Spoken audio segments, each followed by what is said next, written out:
네, 이현종의 뉴스쇼 3월 12일 목요일 순서 진행하도록 하겠습니다. 오늘은요, 특집 인터뷰를 좀 진행을 해볼까 합니다. 지금 이란전이 지금 2주째 진행이 되고 있습니다. 아마 대한민국에서 이 안보와 무기 쪽에서 정말 제가 느끼기로는 최고의 전문가입니다. 이 기자 생활 할 때도 저는 다른 기사는 뭐 그냥 넘기는 경우가 많았었는데 이 유영원 당시 기자가 쓴 기사는 제가 하나도 빠짐없이 숙독을 하고 읽었던 기억이 있습니다. 저희 기자들 사회에서도 사실 교본과 같다고 할 정도로 정말 대한민국에서 안보와 무기 분야에서는 정말 타의 추종을 불허한 우리 국민의힘의 유영원 의원 모시고 오늘 여러 가지 이야기 좀 나눠보도록 하겠습니다. 나오셔서 고맙습니다. 네, 안녕하세요. 네, 반갑습니다. 그러니까 정말 물어보고 싶은 게 너무 많습니다.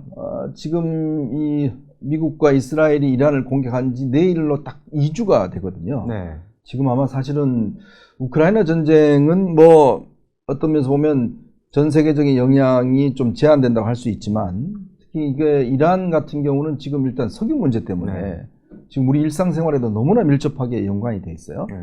지금 보니까 호르무즈 해협의 상황이 지금 장난이 아닌 것 같습니다. 지금 미국은 일단 이란 같은 경우는 기뢰를 지금 설치하겠다고 하고 있고 미국은 기뢰를 설치하는 지금 배들을 전부 다 지금 16척을 지금 파괴했다고 이야기를 하고 있는데 요 지금 지역 상황들 좀 어떻게 보고 계시나요? 네, 우선 저도 아까 저를 너무 높게 이렇게 띄워주셨는데 저도 현역 언론인 시절 우리 이현종 위원님 열팬이었습니다. 네, 칼럼 항상 받고 방송도 빠지지 않고 봤는데 지금도 이제 보고 있는데 이렇게 불러주셔서 영광이고 감사합니다. 감사합니다. 지금 이제 최근에 또 화두가 되는 게 이제 기뢰 부설 문제인데요.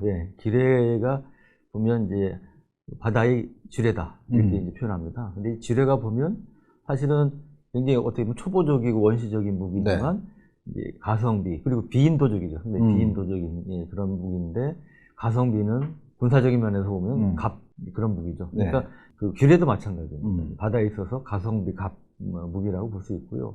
이 첨단 무기들, 그다음에 첨단 탐지 장비들이 이제 발달해 있지만 이 기뢰를 탐지하고 제거하는 게 생각만큼 쉽지가 않습니다. 아, 그래요? 예, 그러니까 이게 다양한 형태가 있어요. 뭐 바다 밑에 깔아앉은 게 있고, 그다음에 물속 중간에 이렇게 걸려 있는, 매달려 있는 것도 있고, 어떤 경우는 이제 영화에 종종 나오지만 바다 위에 둥둥 떠다니다가 배하고 부딪혀서 이제 폭발하는 뭐 이런 것들이 이제 다양한 형태가 있고, 그리고 어떤 거는 이제 배가 쉽게 하면 쇠붙이 아닙니까?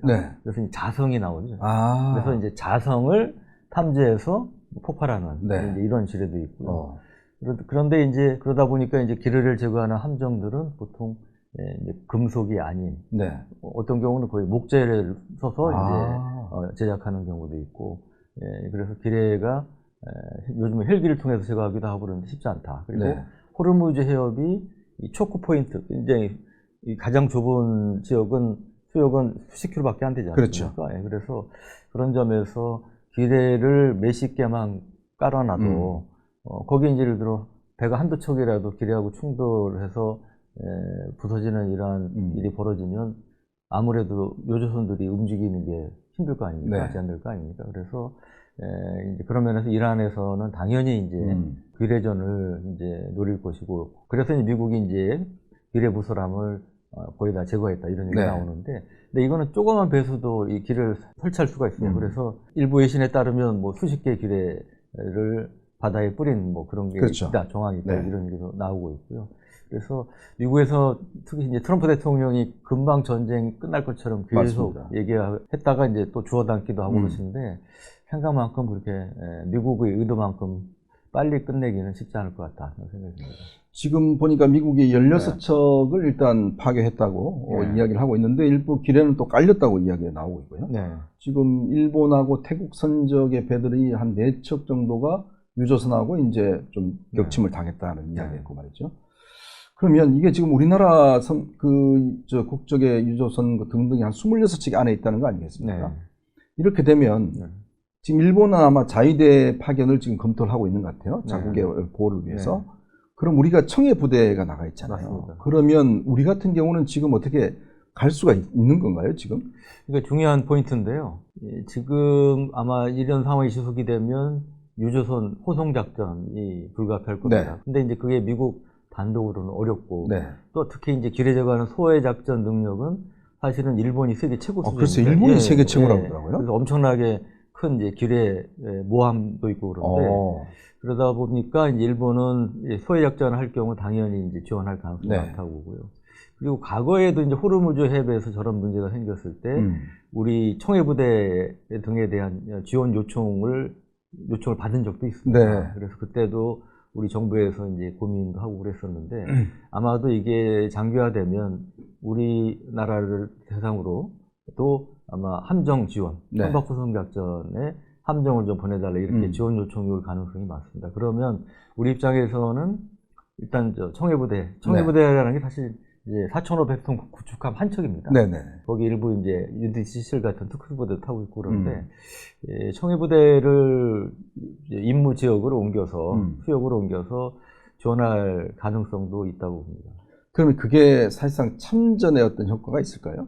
이제 그 지금 정부 입장에서는 그런데 굉장히 특히 더 예민하잖아요. 그래서 아마 그 요청에 대해서 조금 굉장히 신중한 아마 검토를 하게 될 가능성이 많다고 보여지는데 만약에 이제 이란의 대한 미사일이라든지 아니면 아까 말씀드린 뭐 기뢰 같은데 뭐 피격되는 이런 상황이 생기면 그래서 인명 피해가 생긴다면 우리 정부 입장은 굉장히 좀 부담스러울 수 있겠죠. 근데 이제 우리가 전쟁이 보면 처음에 미국이 이스라엘과 함께 이제 테헤란을 폭격을 하고 뭐 시설들을 다 파괴했다, 드론을 파괴했다.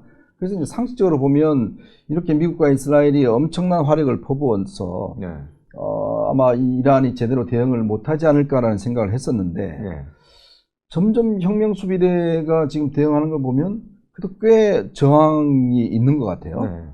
그러니까 이게 장초에 그래서 그러면 미국이나 이스라엘이 너무 혁명수비대를 얕잡은 거 아닌가? 모스타파 같은 경우도 지금 부상을 당했다고 하는데 이게 이제 처음에 파악했던 그 어떤 혁명수비대의 역량이나 이런 것에 좀 오차가 있지 않을까라는 그런 지적도 있는데 어떻게 보시나요? 그러니까 이란의 혁명수비대가 우리가 흔히 생각하는 민병대 비슷한 걸로 생각하기 쉬운데 사실 이란 정규군보다 더 셉니다. 정예부대입니다. 그래서 이란의 이제 핵심 무기가 이제 미사일하고 드론인데 그거를 통제하는 게 이제 혁명수비대고 정식 병력만 한 20만 가까이 됩니다. 그런데 지금 이제 미국하고 이스라엘이 저는 과거의 전쟁에 비하면 굉장히 이란 목표물들, 특히 미사일 기지나 뭐 이런 목표물들을 많이 파괴했다고 생각합니다. 여기에는 언론에도 많이 보도됐습니다만 AI를 동원해서 효과적으로 목표물을 식별해서 단실 내에 이제 정확히 파괴하는 이런 역량이 이제 확실히 이제 과거 전쟁보다는 향상이 된 것 같고요. 그러니까 미국 합참의장이 개전 초기에 비해서 이란 미사일은 90%, 드론은 83%, 함정을 53척을 파괴했다. 그 다음에 이제 아까 말씀드린 90%, 83% 정도는 줄어들었다는 거죠.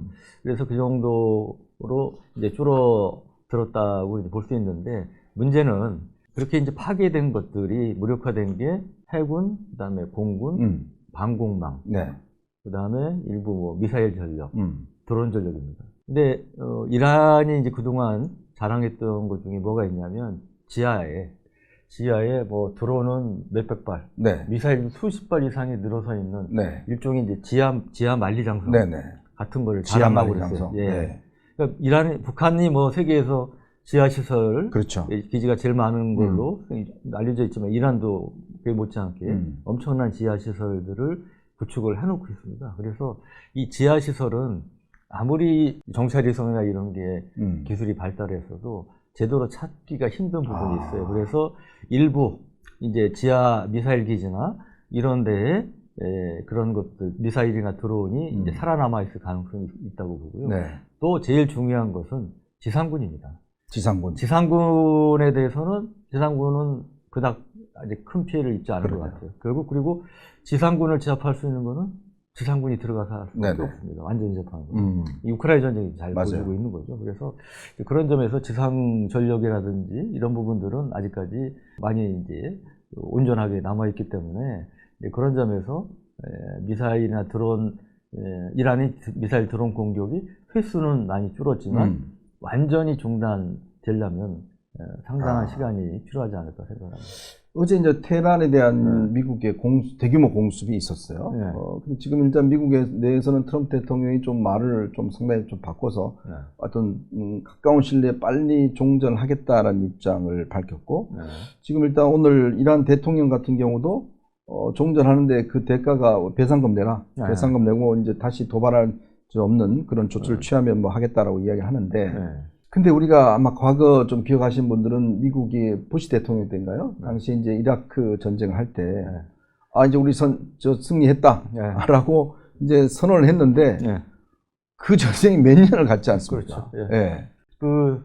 지금 잘 말씀해 주셨는데, 제가 그래서 이 판넬을 일부러 준비해왔습니다. 이게 뭐냐면, 2003년 5월에, 그러니까 이라크전이 개시된 지 한 50일쯤 됐을 때, 부시 대통령이 미 항공모함 에버러함 링컨함 위에 올라서 주전투 다 끝났다. 그래서 거의 사실상 종전선언, 전쟁 끝났다는 얘기를 했어요. 그런데 그 뒤로부터 이라크 전쟁이 계속됐죠. 그리고 그 뒤에 더 많은 미군 피해가 생겼고, 그래서 2011년까지 갔습니다. 그래서 총 9년, 8년 9개월 정도 지속이 됐는데, 그래서 저는 물론 이제 이라크는 지상군이 들어갔었죠. 4,000명 그때 뭐 4,000명 이상 이제 전사라고. 그런데 그러니까 이라크 전과 달리 저는 이번에 대이란전은 지상군 투입 가능성은 거의 제로라고 봅니다. 어떻게 보면 미국 입장에서는 과거 이라크 아프간전의 전철을 밟을 수 있는 자살행위 비슷하다고 생각하기 때문에 가능성은 낮다고 보고, 그러면 이제 이라크전처럼 길게 끌지는 않겠으나 그러나 지금 트럼프 대통령이 희망하는 이 큰 소리치는 그렇게 빨리 끝내기는 쉽지 않을 것 같다. 근데 이게 지금 문제는 이란 이 전을 놓고 사실은 이제 지금 이스라엘과 미국의 입장 차이가 있지 않습니까? 네타냐후 같은 경우는 아마 미국이 그만하자고 그래도 본인의 여러 사정을 보면 뭐 계속 끌 가능성도 있고, 그렇게 따면 뭐 전쟁이란 게 그렇게 조기에 끝날 가능성은 없는 거 아니겠어요? 그렇죠. 특히 이제 보면 미국하고 이란하고 이 목표 지향점이 달라요. 그래서 이라크하고요, 이스라엘하고. 이스라엘은 이제 최대한 이란을 거의 완전 무력화, 정권 붕괴, 그다음에 교체, 뭐 이런 것까지. 그리고 뭐 핵 능력은 당연히 제로로 만드는 거고, 그다음에 이제 미사일 드론 능력도 거의 제로로 만드는 게 이스라엘의 목표일 겁니다. 근데 미국 입장에서는 11월에 중간 선거도 있는데 전쟁이 길게 끌면 끌수록 트럼프한테 마이너스 아니겠습니까? 그래서 이게 그런 면에서 시각차가 있고요. 최근에도 그 테헤란 시내의 저유 시설을 이스라엘이 공격한 것에 대해서도 미국이 걱정을 냈다고 그러지 않습니까? 이게 사실은 굉장히 좀 어떻게 보면 좀 비인도적인 거죠. 공격이죠. 이렇게 CNN 특파원이 방송하는 거 보니까 그 숙소 옥상에도 이렇게 이제 기름비가 내린 그런 모습도 보고 그랬는데, 그래서 이제 그런 점에서 전쟁이 빨리 끝나기는 쉽지 않을 것 같다. 근데 이제 아마 유영원 의원께서는 이제 이 전쟁이나 무기 관련된 워낙 전문가시니까, 사실 우리가 우크라이나 전쟁이 지금도 4년 동안 계속되고 있고, 지금 이번 전쟁을 보면 어떻습니까? 이 전술 전략적으로 특징을 좀 우리가 꼽을 수 있다면요. 과연 쓰인 무기라든지 어떤 이 전쟁의 방식이라든지, 이게 아무래도 우리 입장에서 보면 우리도 지금 북한하고 같이 연계돼 있고, 사실은 북한의 미사일이나 이런 것들이 대부분 또 이란의 미사일하고 지금 노동 미사일하고 비슷하지 않습니까? 또 드론 같은 경우도 마찬가지고, 우크라이나 참전했고, 그러면 이게 우리의 어떤 면에서 보면 좀 미래를 볼 수 있는 뭐 그런 측면도 있는데, 이번 이란전 보시면 어떤 전쟁의 좀 특징 어떤 게 있을까요? 맞습니다. 우리가 특히 이제 주목해야 될 게, 북한하고 이란은 조금 속된 표현을 써서 죄송합니다만 정말 아삼육입니다. 그러니까 과거의 핵 개발, 미사일. 그래서 북한의 이제 노동 미사일이 이제 이란 넘어가지고 비슷한 형태의 1,300km 미사일로 이제 변신해서 사용되기도 하고, 뭐 그런데 이란이 이제 그런 미사일이 한 2,000에서 한도 미사일이 2,000에서 한 3,000발 되는 걸로 추정이 되고요. 드론도 이제 샤헤드 136이라고 있는데, 이게 이제 최근에 UAE라든지 이런 데 공격하는데 많이 쓰였습니다. 그리고 바레인에 있는 미군 기지를 이란 드론이 딱 한 발이 떨어져서 폭발하는 영상이 많이 나왔는데, 봤어요. 그게 이제 바로 샤헤드 136 드론이고요. 이게 이제 러시아에 지원이 됐습니다.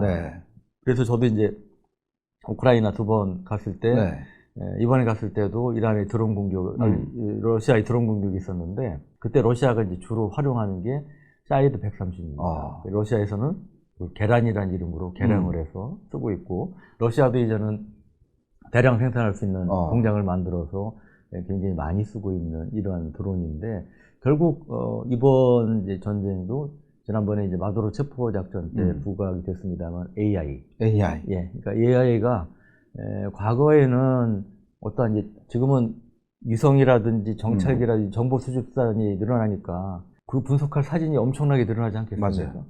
그걸 사람이 못합니다.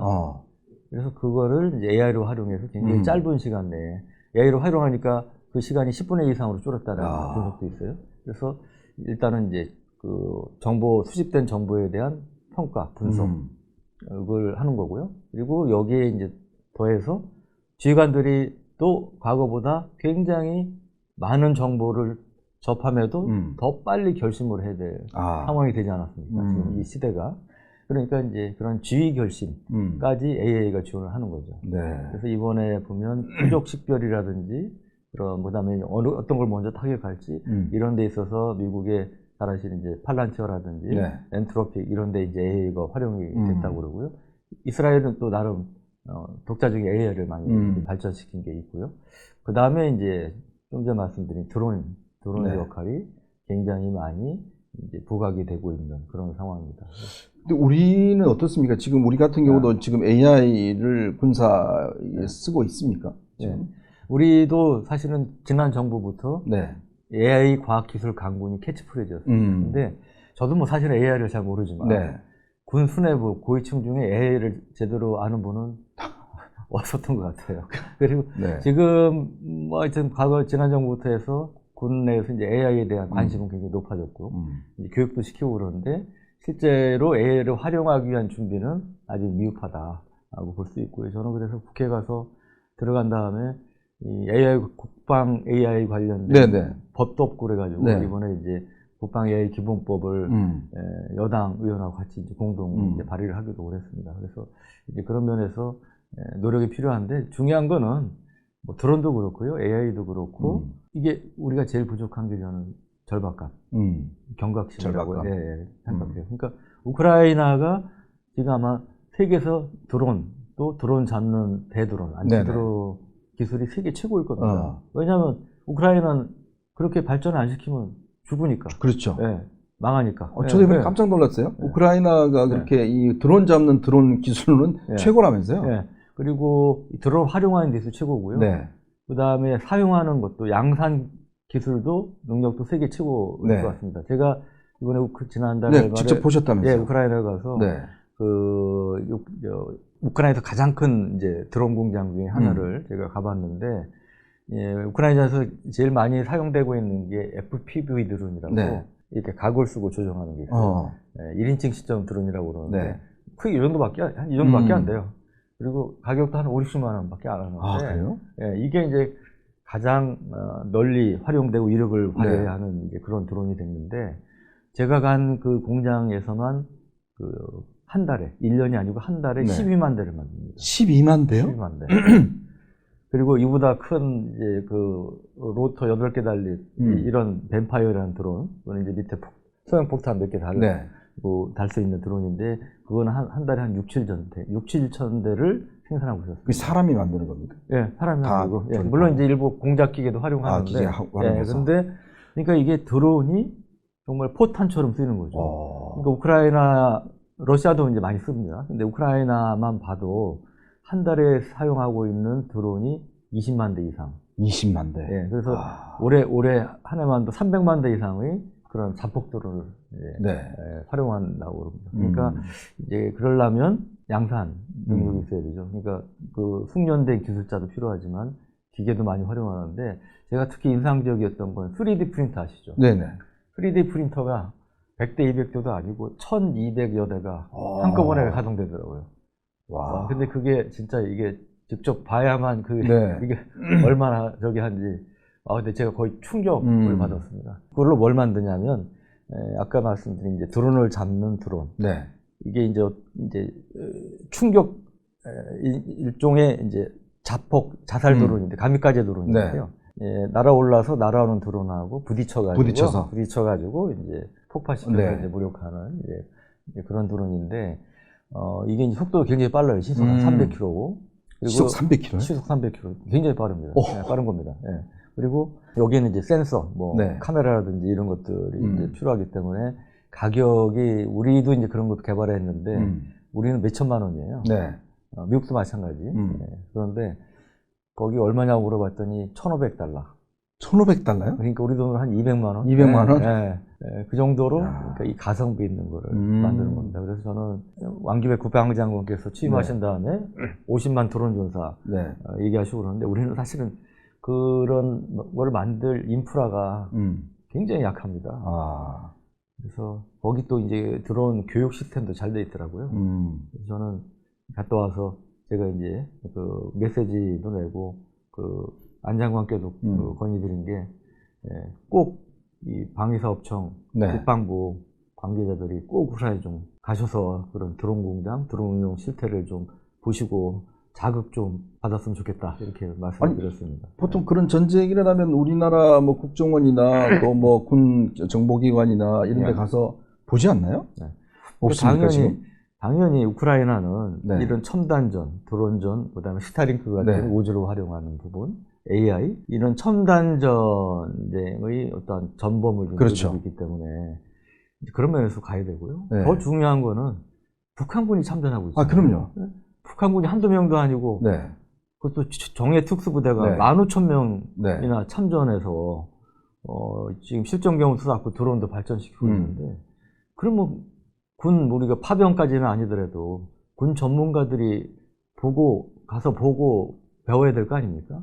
이른바 이제 전원 분석반이 그래서 이제 필요한 건데, 제가 작년에 갔을 때도 그랬고요. 올해도 우크라이나 전역에 대한민국 현역 군복을 입은 군인은 딱 한 명 있어요. 한 명이요? 예. 현역 무관, 중령 한 분 딱 있어요. 그러니까 네, 좀 답답한 현실입니다. 근데 제가 뭘 건의드렸냐면 이제 과거 윤석열 정부 때 지금 여당, 야당, 민주당이 극렬하게 반대했어요. 뭐 하려고 그러면 뭐 파병하는 거 아니냐 뭐 그래가지고 이제 야당의 민주당 문제 삼아서 워낙 난리치니까 이제 못 보낸 거죠. 근데 저는 이제 지금 민주당이 정권 잡았잖아요. 그러면 뭐 보내더라도 파병 절대 안 할 거 아닙니까? 그러니까 보내라 이거죠. 그럼 부담 없이 보낼 수 있는 거 아닙니까? 결심하면. 아니, 근데 전쟁이 지금 일어나고 있는 것만큼 우리한테 제일 정보를 빨리 입수할 수 있고 또 현대전을 우리가 배울 수 있는 거는 거기잖아요. 사실 이란전 같은 경우도 제가 생각할 때는 우리 뭐 블랙 요원들이나 국정원 이런 데 가서 전쟁이 어떻게 벌어지고 있고 어떤 무기가 쓰여지고 있고 또 그 했을 때 어떤 대비책이 있고 이런 거 가서 보고 배워야 우리도 준비할 수 있는 거 아닌가요? 이거 상식 아닌가요? 맞습니다. 그래서 저는 너무 안타까워가지고 제가 좀 건방지게 말씀드리면 제가 작년 2월 달에 이제 우크라이나 기자 3주년이었고 올 2월 24일 4주년이었는데 두 번 다 개인적으로 들어갔습니다. 비서관 한 명만 드리고 기차 12시간, 14시간 타고 왔다 갔다 하며 들어갔는데 제가 이제 우리 언론이시지만 제가 이제 기자만 34년 한 사람이니까 그래서 약간 이제 기자 본능. 이런데 이걸 여기를 안 간다는 건 말이 안 된다. 저 지금 가셔서 지금 저 북한군 포로들 직접 만나셨잖아요. 작년에 만났고 이번에 또 만났고. 이게 이제 제가 타고 갔던 열차입니다. 근데 굉장히 좁아요. 그런데 내가 뭐 쉽지는 않았으나 하여간 나름 이제 그런 좋은 경험이 됐는데 저는 그래서 저라도 가서 보고 좀 자극을 받고 와서 국민들께 또 군인들한테 얘기를 해야 되겠다 해서 이제 일부러 두 번 다 갔다 왔던 거죠. 또 이제 또 하나 이제 북한 포로가 있기 때문에 가서 만날 필요성도 있었어요. 아니 이게 이제 북한 포로들을 지금 데리고 오는 문제도 그렇습니다. 지금 일단 데리고 와야 또 우리가 나름대로 정보를 좀 수집할 수 있을 것이고 또 북한군한테 보내는 또 메시지도 있는 것이고 또 우리가 입장에서 보면 이들도 헌법상 우리나라 국민이지 않습니까? 그러니까 데려와야 되는데 지금 어느 정도 진행이 되고 있나요? 그러니까 지금도 참 안타깝고 답답한 상황인데 이번에는 제가 못 만났는데 출국할 때 이제 우크라이나 군 쪽에서는 오케이 사인이 나왔어요. 이거는 이제 상당히 정치적으로 민감한 사안이니까 이제 우크라이나 대통령실의 승인이 필요한 부분이죠. 그래서 대통령실의 건의가 됐다. 근데 뭐 작년에도 제가 이제 오케이 받았는데 잘 될 것 같다 이런 메시지를 받고 기대를 해도 되겠다 하고 이제 들어갔는데 끝내 이제 승인이 안 났어요. 그거는 이유는 정확히 모르겠으나 대통령실에서는 뭐 정부적인 판단을 했겠죠. 네. 여러 가지 뭐 이유가 있었을 것 같은데 지금 우선은 이 김정은 입장에서 북한군 포로가 우리나라로 오면 네. 어떻겠습니까? 굉장히 자존심 상하고 아마 그렇죠. 열받을 겁니다. 네네. 네? 지금 우크라이나 참전군이 그렇게 막 띄우고 대접해주고 껴안고 울기도 네네. 하고 기념관도 만들고 그러는데 그래서 김정은이 러시아에 북한군 포로 꼭 좀 빼내달라고 네네. 요청을 한 것 같습니다. 좀 가능성이 높다고 봅니다. 이제 그걸 간접적으로 확인한 게 지금 우크라이나하고 러시아하고 20여 차례 포로 교환을 했는데 정확히 확인은 안 되지만 여러 차례 네. 그 포로 교환 러시아가 요구한 명단에 포함이 돼 있었대요. 근데 이제 안 보냈다는 거죠. 네. 그래서 이제 일단은 그거를 막는 게 급하고 그다음에 데려와야 되는데 결론적으로 말씀드리면 우크라이나 의원들이 국회의원들이 작년에 안 그랬는데 이번에 노골적으로 얘기하더라고요. 이거는 양국 대통령끼리 풀 수밖에 없다. 네. 그러니까 한국에서 이제 성의 표시를 강하게 해야 된다. 그래서 저는 이제 계속 건의드리는 게 대통령 특사를 좀 보내라. 이렇게 이제 요청을 하고 있습니다. 사실 내가 많은 국회의원들을 보고 또 이렇게 국회 이게 취재를 해봤지만 사실 이런 역할들을 우리 국회의원들이 해야 됩니다. 그러니까 이 의원은 지금 국방위 소속이신데 그러니까 이런 각 분야에 지금 여러분들 법사위에서 맨날 싸우고 고함 지르고 이런 게 뭐 정치 잘하는 걸로 되어 있는데 실제 우리나라의 국익과 안보를 위해서 현장에 뛰면서 현장의 소식을 전하고 정부에 요청을 하고 또 이런 노력을 하는 게 사실 국회의원들이 해야 될 역할이거든요. 근데 참 보면 아무도 그런 역할을 하고 있지 않고 그냥 입만 살아서 저러고 있는 것 같습니다. 저는 제가 스타일도 그렇고 뭐 네. 우리 이 의원님 아시지만 이 소리 지르고 이렇게 저기 하는 게 좀 약해요. 근데 그걸 잘 안 한다고 제가 당에서 지적도 받고 그래서 선배 의원님들한테 그거 소용없습니다. 이게 행동으로 하는 게 중요하고요. 근데 특히 이제 이재명 대통령이 그저께인가요? 이런 이야기를 시인을 했어요. 그러니까 미국 측에서 아마 우리 사드나 그다음 패트리어트를 좀 빼나가는 거에 대해서 거절할 수 없다. 반대했지만 거절할 수 없다. 그리고 지금 사드가 지금 일단 갔다는 뭐 이야기도 있고 한데, 근데 솔직히 모르겠습니다. 이게 대통령이 할 이야기인지 모르겠습니다.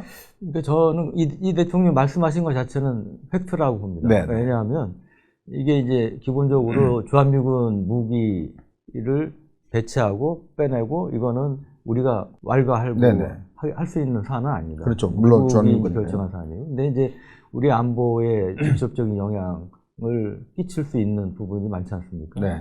그래서 이게 이제 과거에는 미국이 우리한테 알려주지도 않다가 2006 노무현 정부 초기에 주한미군 1개 여단을 빼서 3,600을 빼내서 이라크전 지원한 적이 있죠. 네. 그때 굉장히 이제 이슈가 됐죠. 네. 논란이 안보 공백 논란이 되니까 그때 우리가 이제 중요한 전력을 배치하거나 빼낼 때는 우리하고 좀 사전에 상의 좀 해달라 해서 그게 이제 양국 간에 합의가 됐습니다. 네. 그러니까 우리가 승인권은 없으나 협의는 하도록. 그래서 그 뒤에 이제 미국이 이제 그런 식으로 협의를 하는 거고, 네. 사드도 이제 사드나 패트리어트도 그래서 이번에 이제 그런 식으로 미국이 사전에 우리한테 통보를 하고 협의를 했던 것 같은데, 근데 이제 말씀드렸다시피 주한미군 무기에 대해서는 우리가 뭐 왈가왈부 노라고 할 수가 없는 거죠. 네. 권한이 없는 거예요. 그래서 이 대통령께서는 이제 그런 취지로 말씀하신 걸로 보여지고요. 근데 이제 미국이 사실상 그런 거를 통해서 주한미군의 일부 무기를 빼내갔다 하는 것을 사실은 이 통수권자가 간접 확인을 해주신 거잖아요. 그렇습니다. 그래서 그 부분은 저는 그닥 바람직하지는 않았던 것 같습니다. 근데 저 보시면 알겠지만 우리가 사드 배치 반대 엄청나게 사실 했잖아요. 네. 민주당 의원들 가서 뭐 춤도 추고 뭐 전자파에 튀겨 죽는다 그러고 뭐 온갖 반대를 해왔는데 자 지금 우리가 이란이나 우크라이나 전쟁을 보면 요격 시스템이 없을 경우에 얼마나 엄청난 피해. 저는 두바이나 뭐 이런 나라를 보면서 그 나라에 정말 그 엄청난 건물들도 세워지고 했는데 그러니까 드론 한 방에 그냥 푹푹 나가는 모습을 보면서 대한민국이 예를 들어서 북한의 공격을 받을 경우에 우리가 요격 시스템이 우리가 제대로 갖춰져 있지 않다 그러면 어떻게 될까라는 걱정이 들어요. 그러니까 이게 진짜 우리 안보 현실 아닙니까? 근데 지금 솔직히 저는 민주당이 그때 반대했던 의원들이 이제 뭐가 입장이나 좀 내야 되는 게 아닌가 생각이 들어요. 아니 사드 그렇게 반대했는데 이제 나가니까 나가지 말라고 지금 붙잡는 거 아닙니까? 그러면 민주당 입장에서 보면 아니 오히려 환영 입장을 내야 되는 거 아닌가요? 빠져나갔으니까 자기들 원하는 대로 됐으니까 근데 왜 이거를 잡죠? 그러니까 지금 보면 이른바 이제 자가당착 네. 이게 빠졌을 걸로 보여지는데 어떤 분이 저한테 그동안 민주당 이재명 대통령 포함해서 이거 야당 이제 의원 네. 시절 그래도 이재명 대통령도 이제 그런 취지로 얘기하신 적이 있잖아요. 네. 그래서 꼭 어록을 뽑아서 이렇게 리스트를 보내주는데 한 이 정도 되더라고요. 네, 몇십 번 되던데 이제 그런 면에서 이제 지금은 뭐 정권을 잡은 이제 책임 있는 위치가 됐기 때문에 뭐 전 그런 이제 스탠스의 변화 필요하고 또 뭐 그 부분에 대해서는 바뀐 부분의 그 자체는 저는 뭐 나쁘지 않다고 봅니다. 근데 이게 자꾸 이제 대통령이 우리가 방위비가 세계 5위이기 때문에 걱정할 필요가 없다 뭐 이야기 하시지만 근데 중요한 건 핵이지 않습니까? 네. 북한의 핵을 우리가 막을 수 있는 건 없지 않습니까? 그러니까 이런 부분을 너무나 예를 들어서 우리가 재래식만 갖고는 가능하다라고 이야기를 하는데 과연 핵에 대한 방비책? 더군다나 지금 이번에 한미훈련을 대폭 줄였다는 거 아니겠어요? 네. 정말 전 세계적으로 실전 경험이 가장 많은 나라가 미국 아닙니까? 그런 미군과 훈련할 수 있는 기회를 갖는다는 게 우크라이나 같은 경우는 미군 좀 제발 들어와 있으라는 이야기를 하는데 우리는 들어와서 훈련하자는데 아예 우리 훈련 저 북한 때문에 안 해. 뭐 줄여. 이게 참 너무 이율배반적인 이야기 같아요. 그러니까 제가 기자 시절에도 그 한미연합사가 있지 않습니까? 거기 근무하는 장군, 장교들께 그 말씀을 드렸어요. 외람 때 말씀이지만 정말 여러분들은 복 받으신 줄 알아야 된다. 왜냐하면 미국은 지금 항상 지금도 어디선가 전쟁을 하고 있는 나라고 그래서 미국은 많은 돈과 희생을 통해서 나름 전술, 전략 전술 무기 체계를 발전시키는데 우리는 바로 같이 근무하면서 옆에서 공짜로 배우는 거잖아요. 세계에서 그런 기회를 가진 나라가 군대가 얼마나 있습니까? 그렇죠. 그래서 정말 감사하게 생각하고 복 받는 줄 알아야 된다. 이제 그런 말씀 드리고 그랬는데 그런 점에서 안타깝고요. 또 하나 제가 요 말씀을 꼭 드리고 싶은데 얼마 전부터 이거는 꼭 그 민주당 쪽 이 대통령뿐 아니고 이른바 이제 보수 진영의 전문가들께서 자주 인용을 하시는데 세계 군사력 5위다 대한민국이. 근데 이 소스가 어디냐면 글로벌 파이어 파워라는 기관인데 이게 공신력 있는 영국의 IIS나 뭐 이런 기관이 아니에요. CSIS 같은 기관이 아니고요. 거기 이제 그 작년 국감 때 이제 그걸 제가 확인해 지적을 했는데 거기 홈페이지에 들어가보면 자기 사이트 목적이 있습니다. 뭐 분석도 있지만 for entertainment. 엔터테인먼트가 뭡니까? 재밌거리, 흥미거리로 하는 저기 할 수 있는 게 자기들 그거라고 명시를 해놓은 겁니다.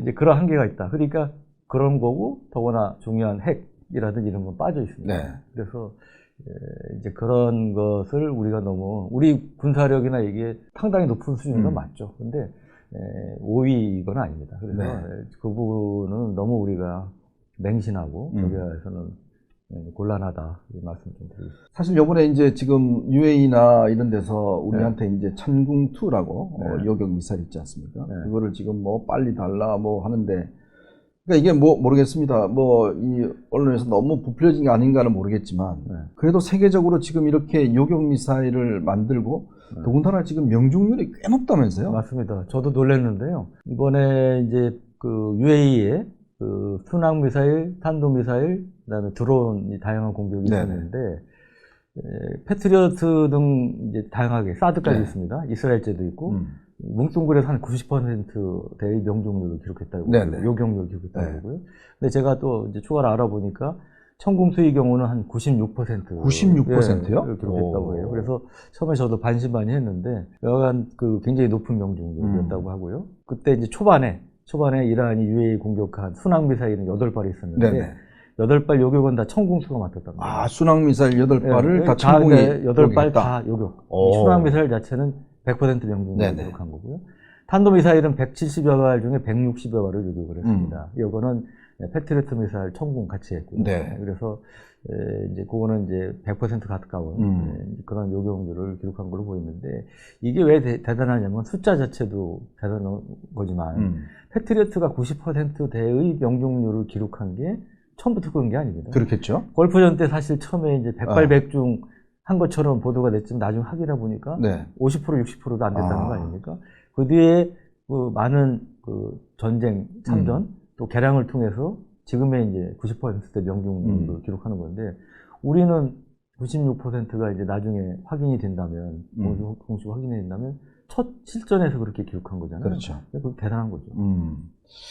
야, 참, 그래서 이제 각 나라가 뭐, 이 천궁투를 달라고 아주 난리가 아닌 것 같습니다. UAE도 그래서 네. 급하게 SOS 쳐서 수송기까지 보내가지고 우리가 뭐, 네. 언론 보도에 따르면 30을 지원했다고 이렇게 나오고 있습니다. 참, 이게, 우리가 군사를 기술적 측면에서는 정말 세계적인 수준입니다. 수준이고, 좀 전에 말씀하셨던 거의 명중률이 96% 정도 될 정도로 한데, 저는 그래서 이번에 이게 보면서, 그동안 이 안보 문제와 무기 문제에 대해서 민주당이나 의원들이 가졌던 생각을 좀 바꿔야 된다는 생각이 들어요. 보면 정말 전쟁은 현실이잖아요. 현실이고, 누가 더 첨단 무기와 누가 더 제압할 수 있는 무기, 이걸 아까 우크라이나 이야기도 하셨지만, 그 지금 우크라이나가 전쟁 중에 버티는 이유가 결국은 그런 드론, 안티 드론 이런 것들을 만들 수 있는 시스템을 갖췄다는 거 아니겠습니까? 네.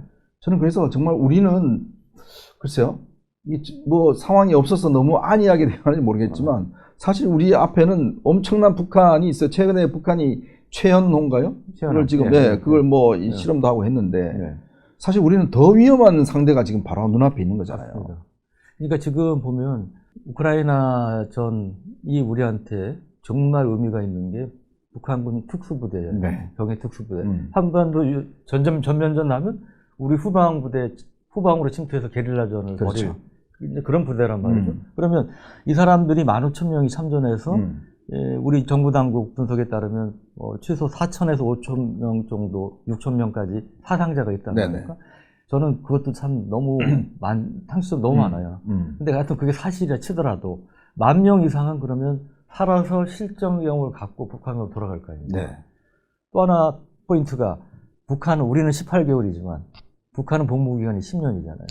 그러면 이 사람들이 기술적으로 굉장히 그러니까 군대 들어간 지 1년밖에 안 된 사람이 갔다. 그러면 1년 우크라이나 있다가 돌아가더라도 얼마입니까? 8년 동안 더 북한군에 남아있는 거죠. 그렇죠. 그러니까 실전 경험을 가진 정예부대가 만 명 이상이 북한군에 남아있다.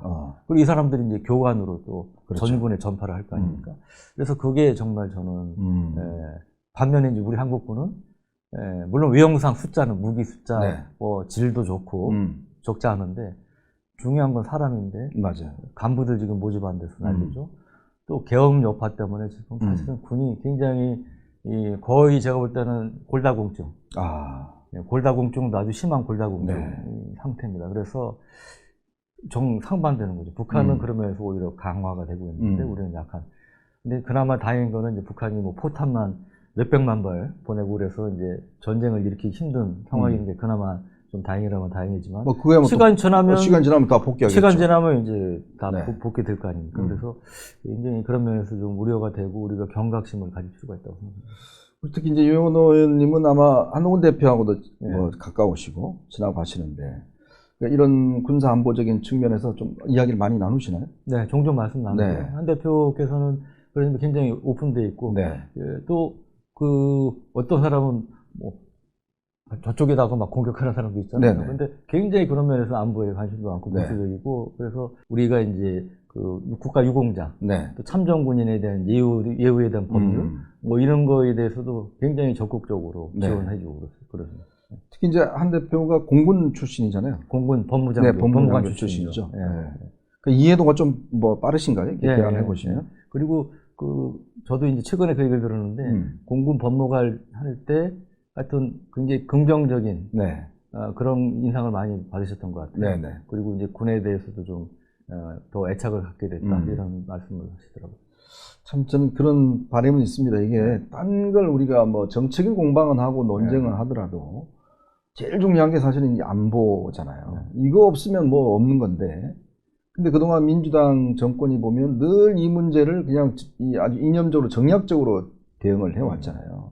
그러니까 그런 걸 좀 없애고 진짜 국회의원들이 이런 부분에 대한 것들 또 리더들이 정치 리더들이 이런 현장에 대한 좀 생생한 감을 가지고 대응을 한다 그러면 사실은 우리가 전 솔직히 굉장히 위험하다는 생각이 많이 들거든요. 지금 아까도 말씀 좀 그다음에 다음에는 어딜까라는 또 우려가 있지 않습니까? 대만 문제가 있는데 만약 거기에 하면 우리는 어떻게 될 것인지 뭐 이런 여러 가지 어떤 문제들 또 우리 무기의 발전 문제들 그런 측면들이 있지 않겠습니까? 대만 문제도 가장 위험도가 높아지는 게 내년입니다. 내년이죠. 2027년이 네. 중국군 창군 100주년이에요. 100주년. 그래서 미국 CIA에서도 시진핑이 2027년까지 대만 침공 준비 완료하라고 지시했다는 그렇죠. 그런 이제 보고 분석도 네. 하고 그랬는데, 그래서 상당히 하여튼 향후 2, 3년 1년이 크리티컬한 시기라고. 참 이게 맨날 무슨 뭐 공소 취소하고 사법 3법하고 이건 아무 소용이 없습니다. 사실 이게 지금 우리가 강화해야 될 것이 무엇인가 이런 부분들은 분명한데, 지금 특히 전쟁이 터졌는데 이 전쟁에 대한 관심 이런 것들, 이게 도대체 그러면 앞으로 우리가 일어날 수 있는 충분한 가능성이 있는 것인데, 참 그런 면에서 유 의원께서 하실 일이 너무 많으시다는 생각이 듭니다. 하나만 네. 우리 이제 유 의원님 말씀에 전적 공감해서 첨언드리면, 아까도 제가 말씀드렸습니다만 이제 이재명 대통령 통수권자가 되셨고 네네. 민주당이 여당이 된 거예요. 네. 집권 세력이 된 거예요. 그렇죠. 그러면 안보에 있어서도 저는 말 180도 바꿔도 좋습니다. 그거 가지고 저는 뭘 하고 싶은 생각이고요. 그러니까 우크라이나에 이 전원 분석반 보내라. 맞아요. 그건 네. 당연히 보내야 되는 거 아니에요? 상징적으로. 그다음에 북한군 포로 데려와라. 그거를 우선적으로 해주시면 좋겠다는 거예요. 참 굉장히 중요한 말씀입니다. 이게 진짜 우리 국정원이나 우리 방첩사나 뭐 이런 정보기관에서 정말 이 전장이 벌어지고 있는 현장에 가서 뭐가 문제고 뭐가 이게 우리가 또 갖춰야 될 게 뭔지 이런 거 기본적으로 파악이라도 해야 될 텐데 그거조차 안 하고 있다는 게 오늘 유 의원 말씀드리니까 제가 좀 충격입니다.